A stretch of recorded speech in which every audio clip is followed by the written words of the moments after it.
بسم الله الرحمن الرحيم الحمد لله رب العالمين بعد الخلائق أجمعين والصلاة والسلام على رسوله وحبيبه أبي القاسم المصطفى محمد اللهم صل على محمد وآل محمد على أهل بيت الطيبين الطاهرين المعصومين ولعنة الأعداء أجمعين إلى يوم الدين. السلام عليكم يا رعاة الله والأرواح التي حلت في النهر. عليك مني سلام الله أبدا ما بقيت وبقي الليل والنهار. السلام على الحسين وعلى علي بن الحسين وعلى أولاد الحسين وعلى أصحاب الحسين. صلوات. اللهم صل على محمد وآل محمد.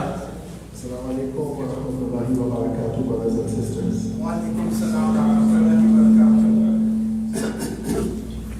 Today I'd like to talk about a very well-known hadith and apply it to the strategies of resistance when one is facing oppression.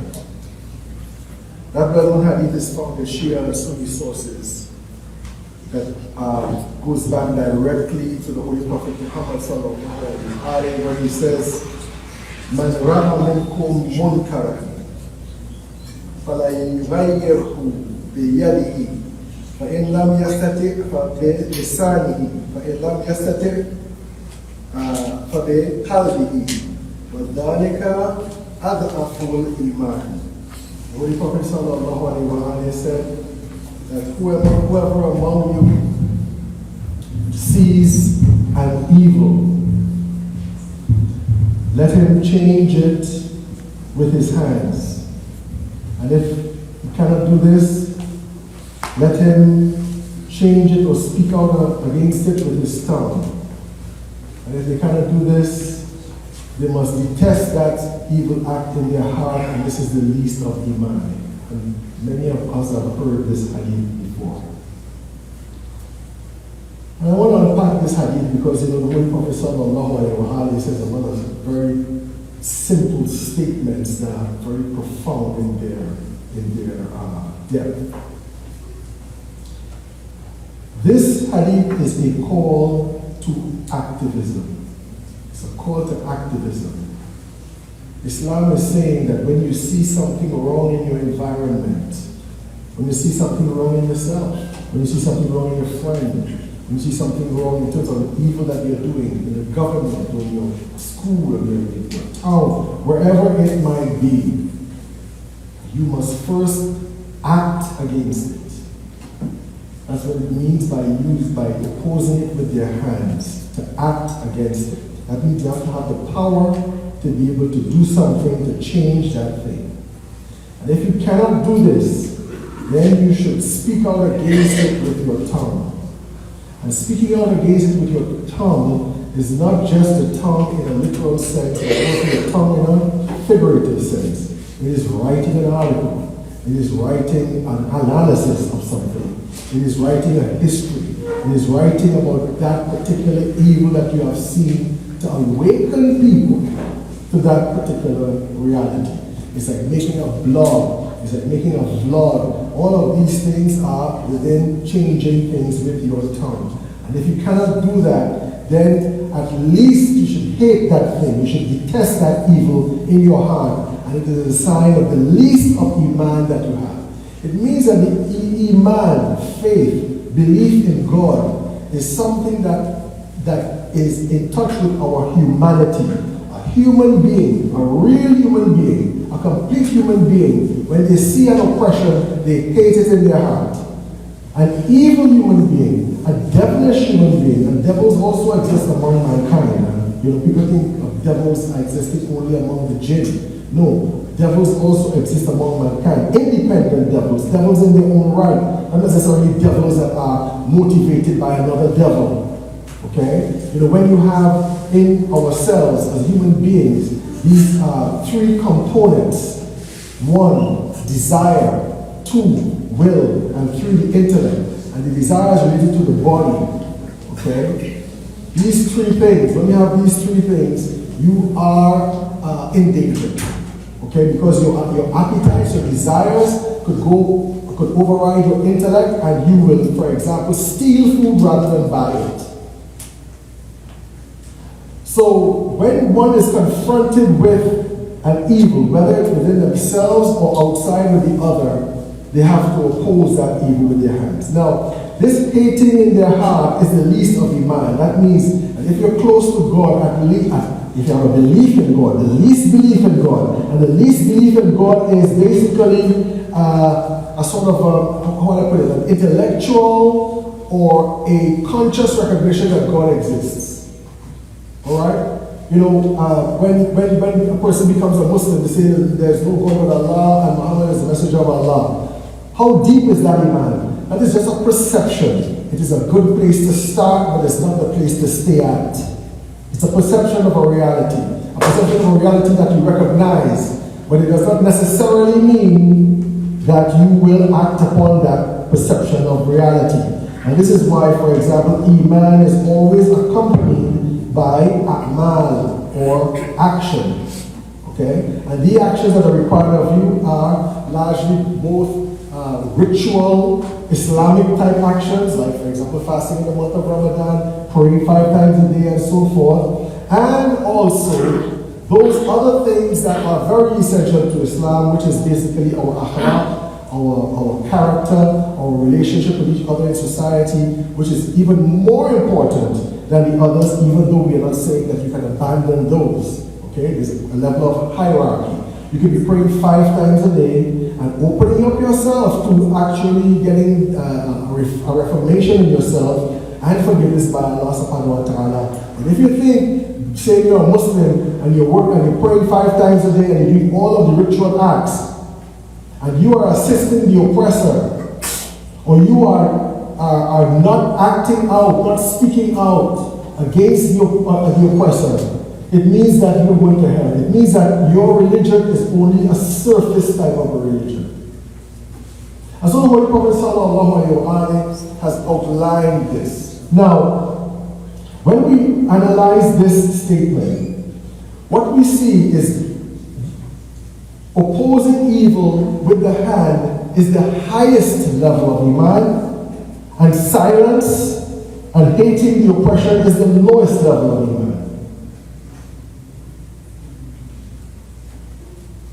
Now, to get to the highest level of Iman, that hadith can be seen in reverse.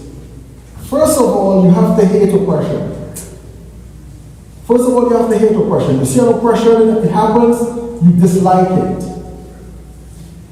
Now, this happens kind of automatically to us, but sometimes, and even more effectively, we can develop this. Once you dislike that thing, you have to ask yourself, why do I dislike that thing? Why this act is taking place? Why is this phenomenon unfolding in front of me? What is the cause of it? Who does it support? Who benefits from it? All of these things are really basically the tongue. In other words, when you see a situation of oppression, depending upon the level of the complexity of it, you are required then to give eloquence to your heart by investigating that thing and commanding a knowledge of that thing so that you can speak out against it to other people. And once you speak out about this to other people, the mere fact that you are thinking about this thing, you've analyzed it, you're already developing somehow a type of response to this. When you are speaking to other people, what you are creating is a movement. What you are creating is a critical mass of people, and once you have that critical mass, you can change things. So when we look at, for example, something like a demonstration is people actually speaking with their feet. A demonstration is actually a resistance with the tongue. There's a lot of people around that I've heard, who say that demonstrations are not important, you can't do anything. You must realize that in the last 100 years, one of the major factors of the overthrow of oppressive states had a demonstrative component in it. That whole regimes have toppled based upon demonstrations. So that voice, that tongue, is a very, very powerful thing.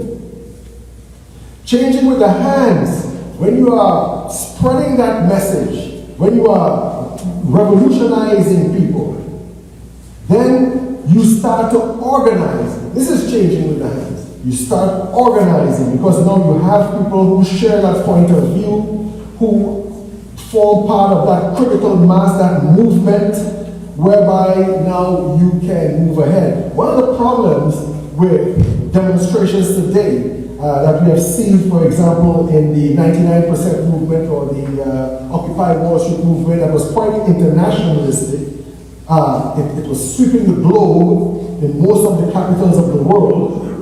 One of the problems as to why it fell was in the words of Noam Chomsky, may Allah have mercy upon him. He just died last week. Very, very important person. It's a very interesting book that he wrote called Manufacturing Consent.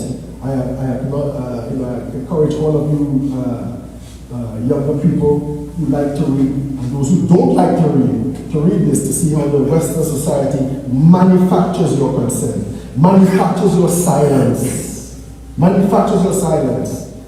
and making you think that nothing is going on. Okay? Or there's nothing you can do. Okay? Or I don't understand this. This Palestinian thing is just too complicated. You can't. It's been going on for since before Christ. Okay? You have these types of things that are taking place, and so that word is very important. So this statement is really a call to action. Now, when you look at the last one, the last of Iman, one should not be complacent about this minimum of Iman being the one who hates oppression. You should never be complacent about this. In fact, you should be afraid that you are in that situation. Why? There are many, many hadith that talk about those who do not speak out, those who do not act against oppression, that these people are going to be resurrected with those people who are the oppressed. And you ask yourself why. And I mentioned this some time ago, yesterday, that there is a certain type of contract between the oppressor and the oppressed. Okay? But this contract might be made with a gun on their head, but it's still a contract. Meaning this, that if you don't speak out, then you are a partner in that oppression. If you don't speak out, you're a partner in that oppression. And so, for example, a very beautiful hadith about Prophet Saleh, who is called Jethro in the Bible. It's a story about a particular people, a particular town that was about the number of 100,000, and 40,000 of the people were evil. 40,000 of the people were evil people, and 60,000 of the people were people who didn't do evil. They were believers. And Allah tells Prophet Saleh, I will destroy this whole town of 100,000 people. And Prophet Saleh says to Allah, he says, what about the 60,000 people, the majority who are there, who are good people, who didn't do any bad thing? What about them? Why are you going to destroy them? He said, because they did not try to prevent the 40,000 from doing the evil that they were doing. And the whole relationship between us and the oppressor, in terms of, for example, us helping the oppressor. You find that among the imams, they talk about even the slightest help that we give an oppressor, we will be resurrected with them on the day of judgment. If you have to provide one pen or one paper to one of them, if you said one good thing about one of them, even if you liked them, if you didn't do anything, you just liked them and you supported them in your heart, you will be resurrected with them. Because oppression is not something only that comes from the outside, it comes from the inside. It comes from the inside, the soul of the person. There has to be something naqis, something incomplete, something warped in the soul for you to identify with another person.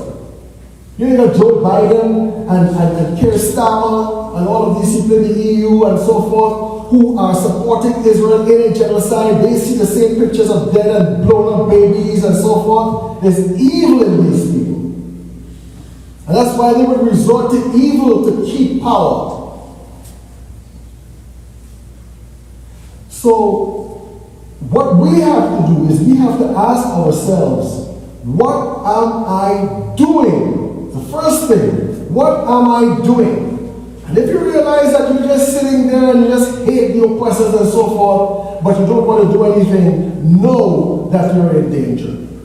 And the story of Imam Hussein alayhi salam shows it all, right? With the poet Farazdak. It says, their hearts are with you.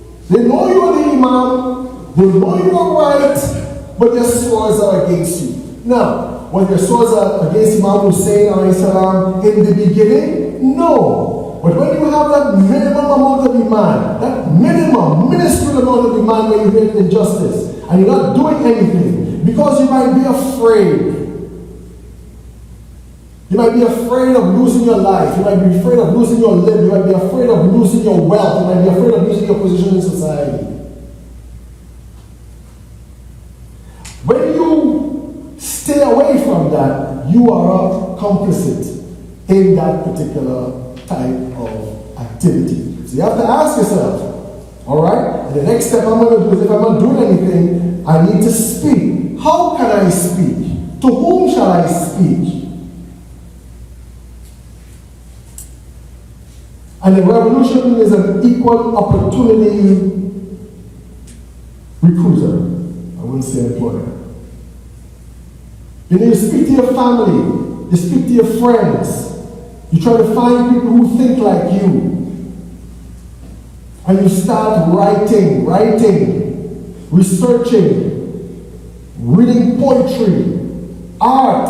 All of these things are ways of expressing the tongue. Art, poetry, spoken word, painting, graffiti, all of these things. Having gatherings like these where you talk about this.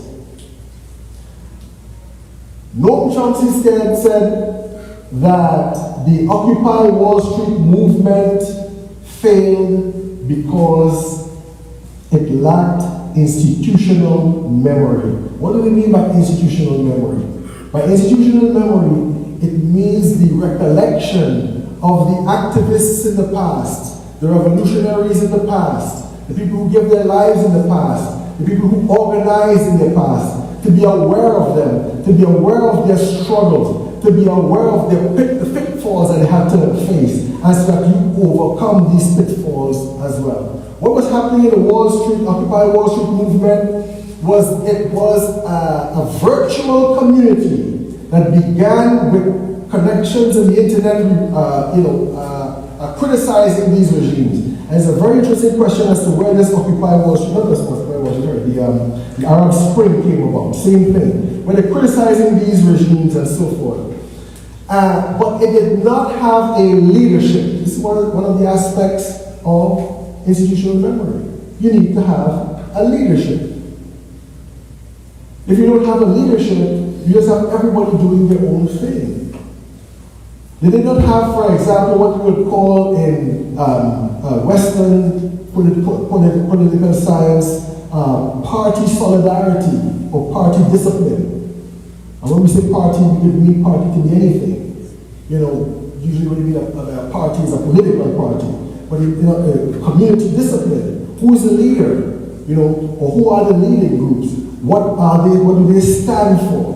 And so the Wall Street movement, Occupy Wall Street movement, could have been an international political party, but it did not have that leadership structure, that discipline that would make them be able to act in a concerted fashion. And this is why they fell apart. One of the things I have noticed, for example, with demonstrations, in the 60s, and I always encouraged heritage Muslims. When you say heritage Muslims and convert Muslims, heritage meaning you're born in a Muslim heritage. You know what I mean? Parents, grandparents are Muslims. You might be a great Muslim. Right? You're a heritage Muslim. Alright? You have the converts. And so a lot of heritage Muslims do not find it very important to study things like the civil rights movement in America. Okay? To see the strategies that they use. I mean, one strategy that they used was what? After a demonstration, before the demonstration dispersed, they would say something like, okay, people are living in the north side of the city. Every Friday we have a teach-in at St. Paul's Church basement, and in the south side we have a teach-in at the mosque of so-and-so, and so forth. So people know where to go for more information. And when they go there, they have coffee and tea and stuff like that, and some, whatever, and they get to know each other, and they start to relate to each other. What we're creating here right now then is now a community of people who can have a relationship with each other and create a solidarity. This is learning from the institution of the struggle. And so today, one of our biggest challenges is this. It might be very easy to organize an online community, but we're not seriously thinking about how to translate that online community into a real, live community. And we stand in danger of doing the same thing that was responsible for the demise of the Occupy Wall Street movement. I just realized, for example, you had this movement about blocking celebrities and so forth, and the person I was told who started that said, anybody could suggest whoever to block. No, to block. You can't do that. You just gave up control. You just gave up discipline. You see? The next stage we have to do is, if you thought about anybody to block, let us know, and our research team could tell you what blah, blah, blah, blah, blah, blah, blah. You see? And so you find that, for example, after the 60s, a lot of the OGs, a lot of the old brothers, the old leaders, were sort of left behind. A lot of them themselves were thinking about, for example, transmitting this type of teaching generationally to the next generation. And so we faltered. And so it is very important for us to keep this in mind. How you could stop something with the hand, how you can speak, and by and large, many of us are able to speak. Many of us are able to speak out against what is happening. It's a very beautiful statement by Imam Hussein alayhi salam when he was addressing the companions of Hur, the soldiers of Hur. Remember, Hur was the one who stopped him from getting towards Kufa. And he said, "O people, indeed Allah's messenger said, whoever sees a tyrannical ruler make permissible what Allah has forbidden, break the covenant of Allah, oppose the sunnah of the messenger of Allah sallallahu alaihi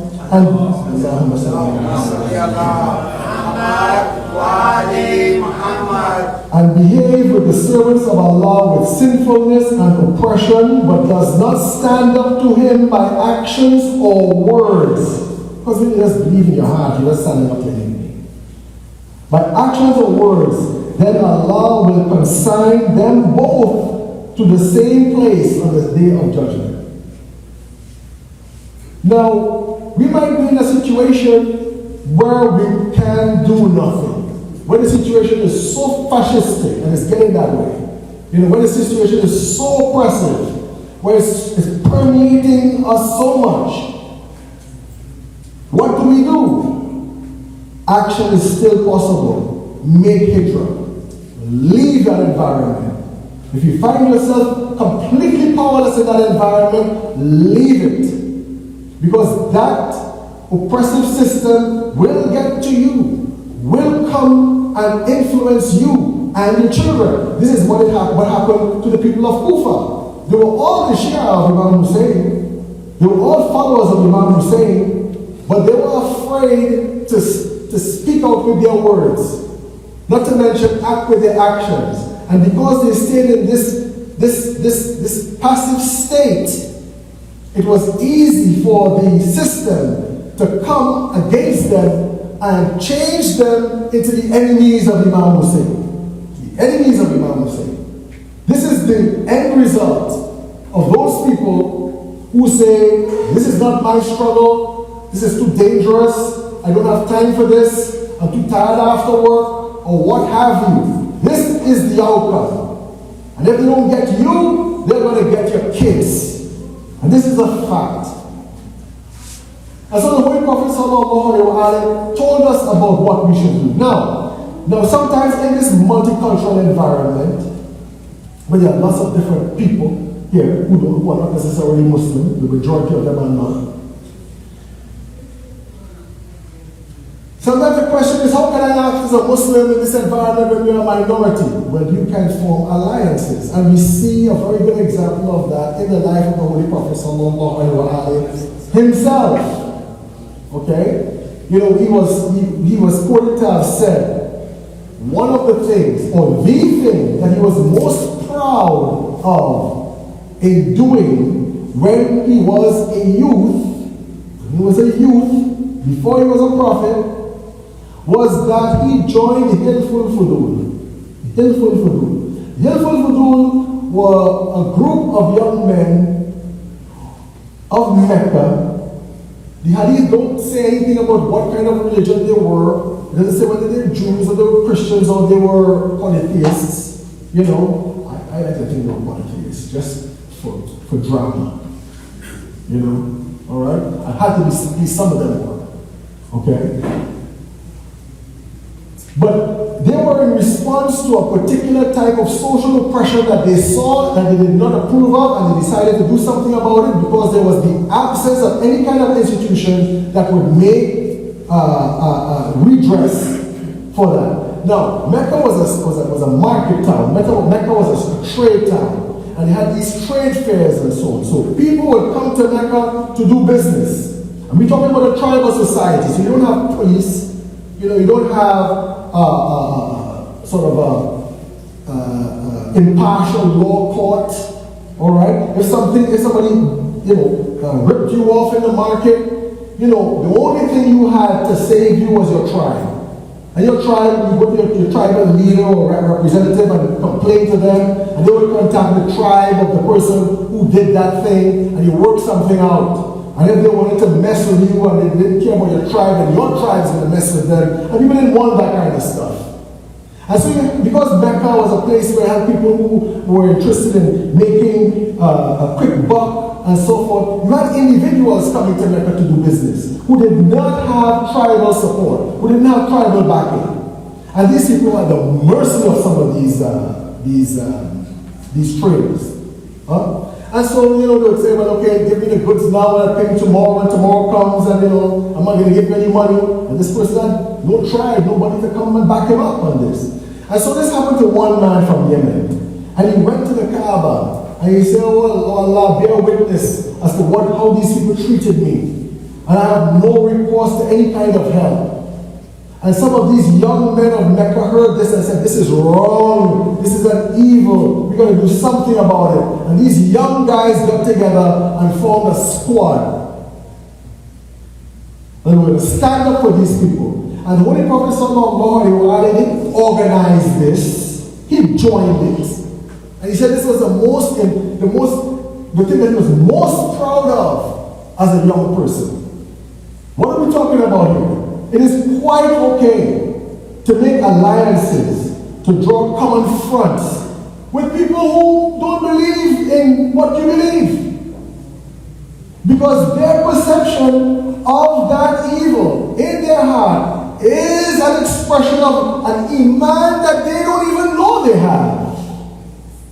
An iman that's covered over by a whole lot of propaganda and a whole lot of fake ideas about the West being the most advanced country in the part of the world, you know, denying everybody's, how do you call it, contribution, their foundations in Islamic science, you know, and Chinese science and so forth, and American native people, you know, cultural ingenuity and so forth. They denied all of this. They destroyed all of them. They took it with themselves. They took these symbols and these processes for themselves. You know, people from Bangladesh know that Bangladesh was one of the richest countries in the world. People have know about that, who are from the subcontinent. You know, and they were producing silks and cottons that, you know, the West couldn't even dream of making. And what did they do?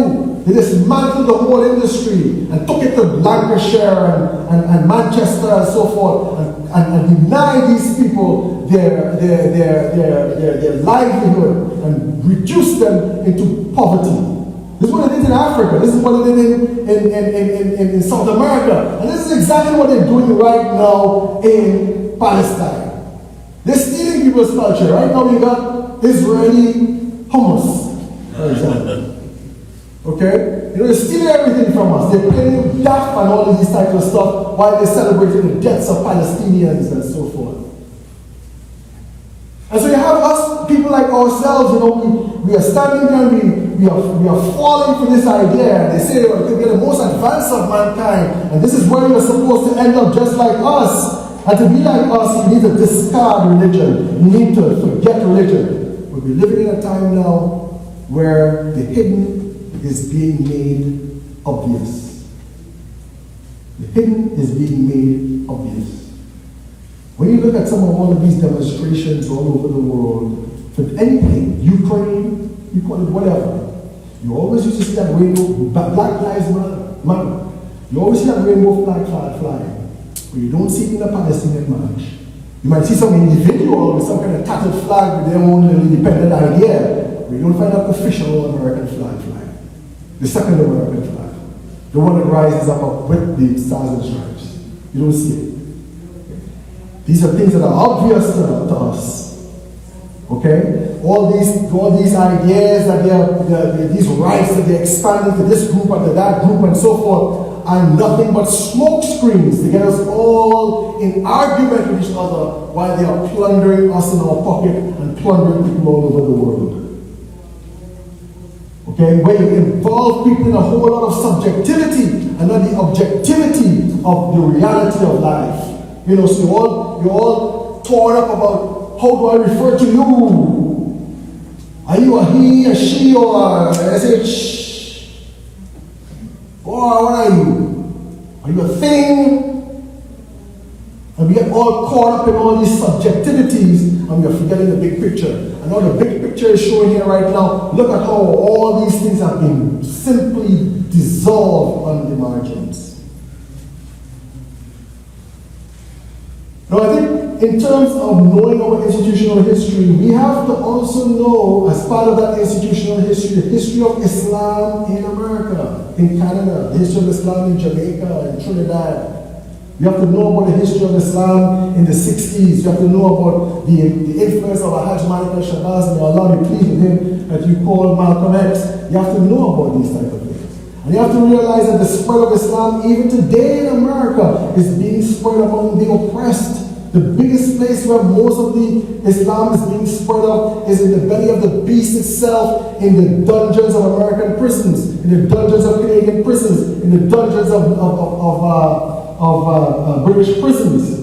You know, and now we see that this Islam is being spread among those people, not only in the prisons, but also in the hood, also people in the rundown part of town, the oppressed and the disenfranchised.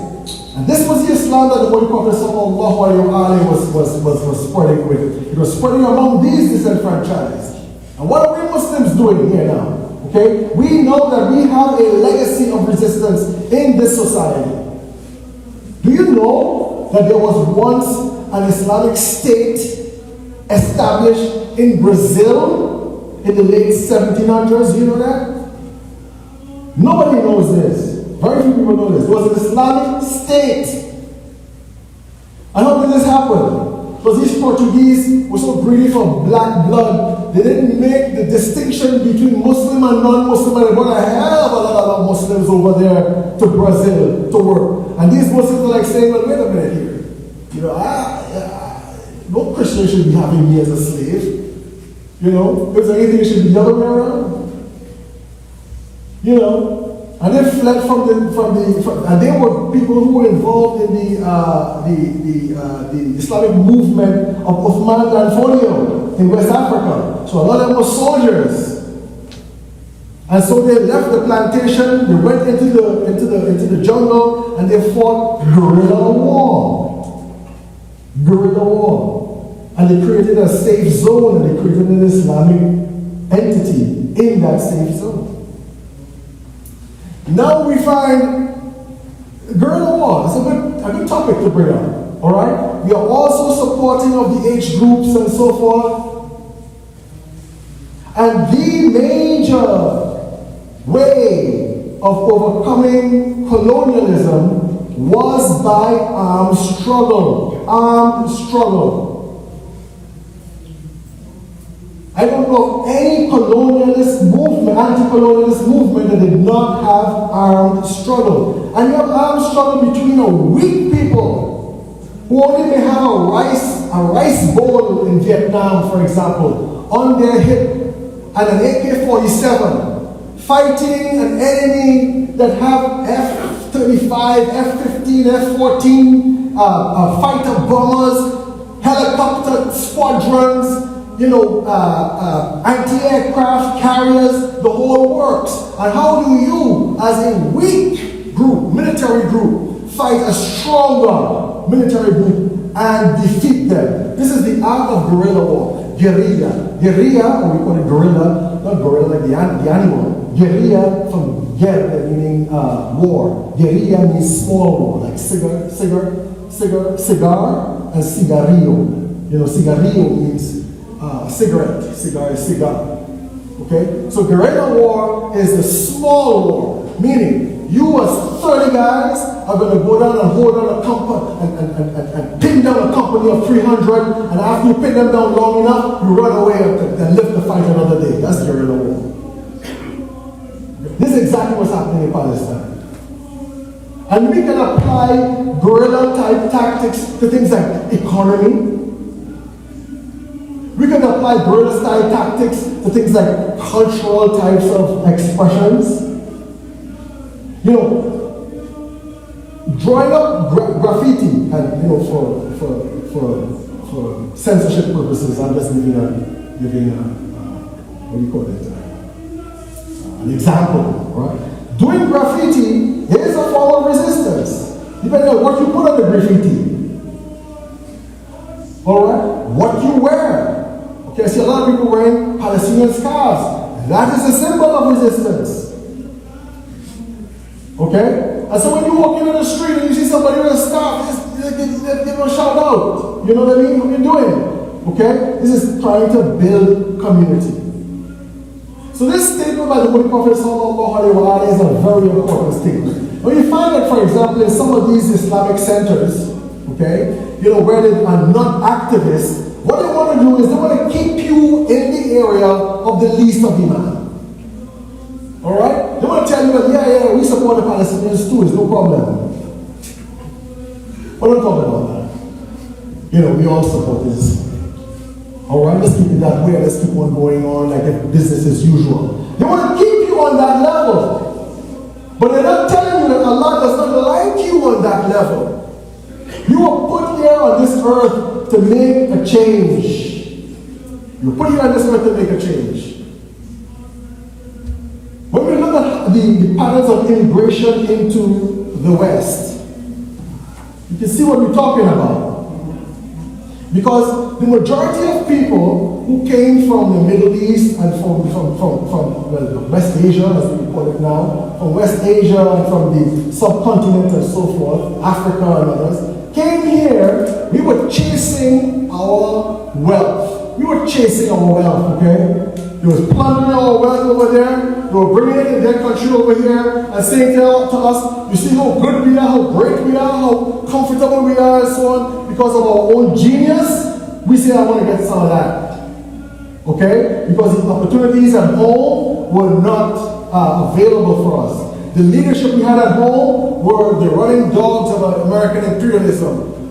Okay? They were the running dogs of American imperialism. They weren't there to look after you. And so we came to these countries. We came to these countries with the wrong niyyah. We came to these countries to make a better dunyawi life. A better dunyawi life. And this was not what we were supposed to be here for. Okay? We are supposed to be here to exhort the right and forbid the wrong. But this is my next talk, so I'm not going to go too far into that, because I have nothing to say the next time. Alright? But we are here to do this. We are here to change whatever environment that we are in by good example, by good relationships, and by standing up for the oppressed. And because we saw ourselves as not having any right to assert our moral power in this environment, it became easy for them to other us, and easy for them to make us the example of evil. And we have to think about that. Because when the enemy makes an example of us and makes us evil, when these evil people make us evil, that's a blessing for us. That's a compliment for us. Okay? Love me or hate me, but do not just take me for granted. And so, because of our lack of interaction, because of our lack of tabligh, it was easy for these people to fall into that understanding or that deception that the Muslims were the terrorists, the Muslims were the evil ones. And now what we are realizing is that all of those so-called terrorists, all those terrorists that are killing people and so forth all over, they are actually the shock troops of the imperialist system. They were created by them for this purpose. You know, the first time I started looking at ISIS, I'm like, ISIS is too much of a caricature. It's too much of a caricature of what the typical imagination of a Muslim is. Intolerant, slavery, all this type. Too much of a caricature. And they never attacked Israel. For all their love for the Muslims and so forth, they never attacked Israel. In fact, they came out directly and said, the biggest enemy to the Muslim Ummah is not Israel, but the Shia. They came out and they said that. And why would they say that? Because the Shia were calling for everybody to rise up against their imperialist oppressors. Everybody, Sunni and Shia. But this is what we are supposed to do as Muslims. And so we need, for example, among us, we need shock troops. We need people to be monitoring every newspaper, every magazine, every TV program, okay? And we need to be taking notes on them. And when we find somebody messing up, we organize a phone-in campaign, a letter campaign, or something that would draw attention to this and shut things down. I remember seeing an interview by a radio personality. This is in England, a radio personality. And he was talking about, in response to, why is the media silent when negative things happen to Muslims and, they don't report it, okay? And the man said, because Muslims do not respond. If you say something about X group or Y group, what you would find is a whole lot of emails coming into the manager's desk. You find a whole lot of phone calls taking place, and they can't do their work. They cannot do their work. Too many complaints on the email and stuff like that. So they have to be careful about those guys next time, because it's going to be a nuisance to us. So Muslims don't do this. So we don't even know how to act as a lobby group. Guys, we are in post-democracy right now. Huh? We are in post-democracy. This is not the rule of the people anymore. It is the rule of the funder of the party. That's the rule of the funder of the party. Alright? Now this is an abuse.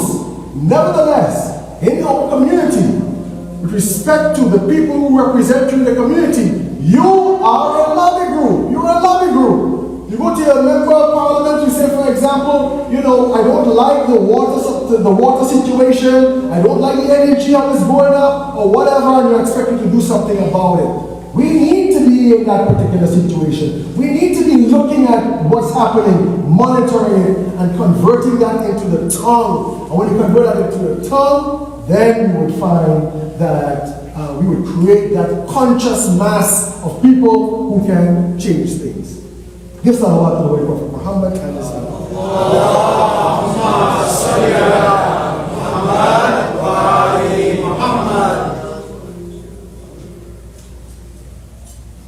So we need to establish tradition with ourselves and our children. Okay? We don't just teach our children Islam. We teach our children Islam and practical Islam. Islam applied. So they can be critical in their thinking from an Islamic point of view. You do not do this, your children are going to be educated in a different paradigm where Islam does not fit in. Okay, and you're going to have some problems with your kids. Okay? We need to start thinking about the day they come to us and say that, your 4-year-old or your 6-year-old must be in a school program, whether you have it, homeschooling or not. They got to read a particular material that is going to make them unstable about their gender identity. Okay?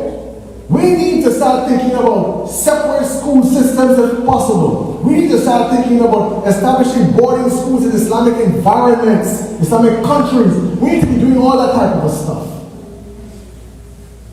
We need to make our centers places that are empowering centers, not service centers. And a service center, anytime you want to pray, you go there and you can buck the rug and you can come out and that's it, you feel really good. But places where we can pool our resources and create an independent state. One of the most successful immigrant groups into Toronto, in Canada, is the South Korean community, South Korean Christian community. And one of the reasons why they're so successful and so well established economically, business-wise, and so forth, is because their churches also function as credit unions. You know that? Registered credit unions. So when you want to borrow money, you don't think about going to the bank. You think about going to your church. They know you. Okay? They can vouch for you. And so you have a guerrilla economy. You have an economy, a banking system that is out there on the margins. Alright? That is serving you. And is not further integrating you into the system that makes you more beholden to that particular system. We have to think like this. And it means that we have to be cognizant of Islamic principles, and we have to be also cognizant of the fact that we are part of a movement, a tradition in the West for justice. Some of them are wrong, some of them are a bit skewed, all right, but we are following this particular path, the path of the Al-Hajj Malik al-Shabazz, the path of the Black Panther Party, the path of the American Indian movement.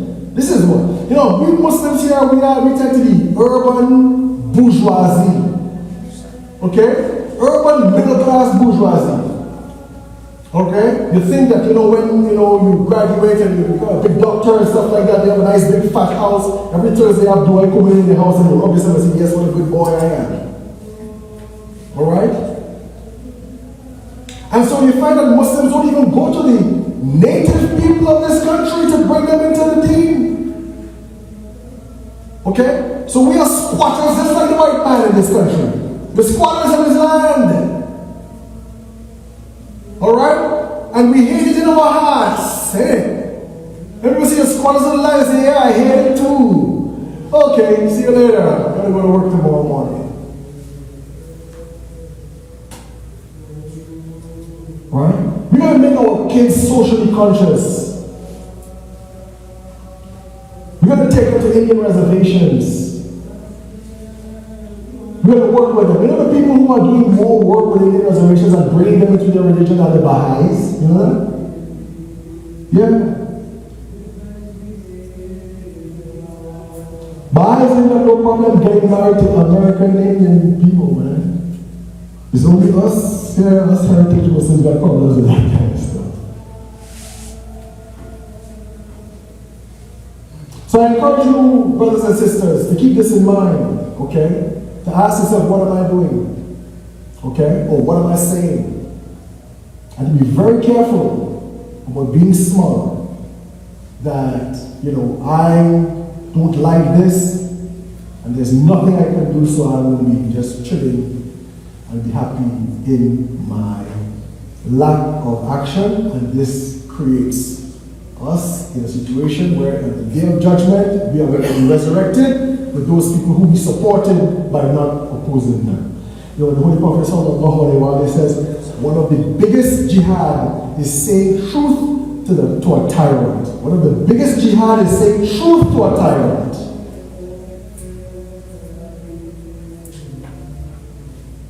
Last thing I want to say is this. Love is based upon affinity. Love is based upon affinity. Okay? People who share a personality, who share particular interests and so on, find affinity with them. Alright? If we say we love Imam Hussein alayhi salam, if we say we love Imam Ali alayhi salam, we ask ourselves, what makes that affinity between us and them? What makes that affinity? Okay? Are you brave like Imam Ali? Are you just like him? Just meaning injustice? Are you abstemious like him and being very careful about how he spends and how frugal he lives and so forth? These are affinities. You cannot have an affinity for our Imams, Imam Hussein alayhi salam and so forth, if we are not Husseini, okay, or Alawi. And I don't mean as Shias only, I mean as Shias and Sunnis. We cannot love them, okay, as companions of Tabi'een, if you want to call it that. If we do not share something with them.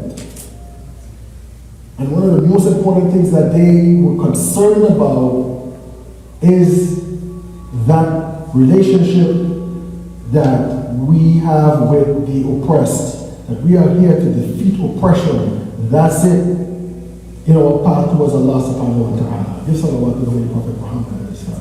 Allahumma salli ala Muhammad wa ali Muhammad. In closing, I'd like to talk a little bit about one of the companions of Imam Hussein alayhi salam on the battlefield of Karbala, whose name was Wahab. And Wahab was known as a Christian person. Just to show us that the struggle of Imam Hussein alayhi salam was not a struggle that was just among the Muslims. And so Wahab sees Imam Hussein at a very low point in this whole struggle. He sees Imam Hussein's small band facing off this huge number of soldiers. Some say 30,000 soldiers. And Wahab knew a little bit about Imam Hussein alayhi salam, and in seeing the situation, Wahab said, look, this is really unjust. This man is all alone facing all of these people. Wahab was just married. He was on his way to Kufa with his family. And Wahab speaks to his mother, who is a Christian. And he says to his mother, I think I should be with Hussein. Because I think it's very unjust what all these people have gathered against him, and he needs help. The mother says to him, is this what you really think? And this is what you really feel? He says, yes. And he goes over to Imam Hussein alayhi salam, and he says, I'm ready to fight for you. Imam Hussein alayhi salam says, this is an internal Muslim thing. You're a Muslim. It's okay, I appreciate it. But you're a Christian. Is that your thing? He said, okay, if that's the case, I'm going to be a Muslim then. And he became a Muslim. And after he met with Imam Hussein alayhi salam, he goes back to his mother and his wife, and he tells them his decision that he will stand and fight with Imam Hussein, and they said he will stay with him. Wahab's wife goes up over to Imam Hussein and says, and says to him, you know, Wahab and I just got married, and I don't want to see Wahab go so soon after we got married. Could you promise me that when he dies, I will join him? Imam says, I promise you. So Wahab goes and he fights very gallantly. He fells a number of enemy soldiers. Eventually, two of his hands get cut off and he is killed and he's decapitated. And this is one of the first cases in Islam where you have decapitation in battle, like decapitating prisoners and people like that. Not in terms of just fighting, but decapitating prisoners and wounded people and so forth. These type of atrocities are some of the first times that it appeared in Islam. Alhamdulillah, you find the power of Islamic law tends to sort of silence that. This is the first case where you had Muslim devils really, doing this. And so we decapitated Wahab.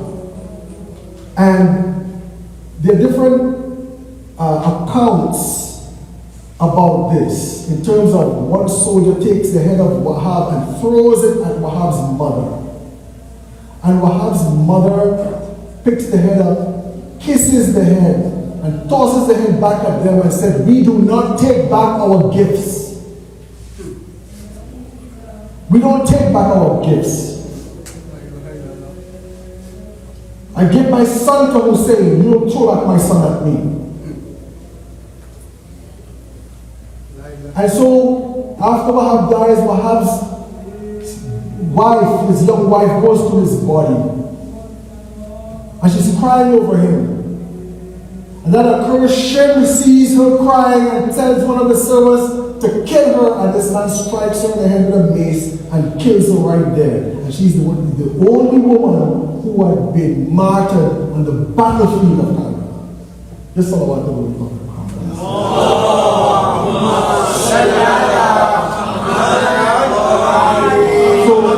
So the promise of Imam Hussein came true. And she died in the same battlefield with her husband, and she united with him in paradise. Assalamu alaikum ya Aba Abdullah wa ala wahid halat bifinaik. Alayka minni salamullahi ya madama baki wa baki alayhi wa nahar. Assalamu ala Hussein wa ala Ali ibn Hussein wa ala awlad Hussein wa ala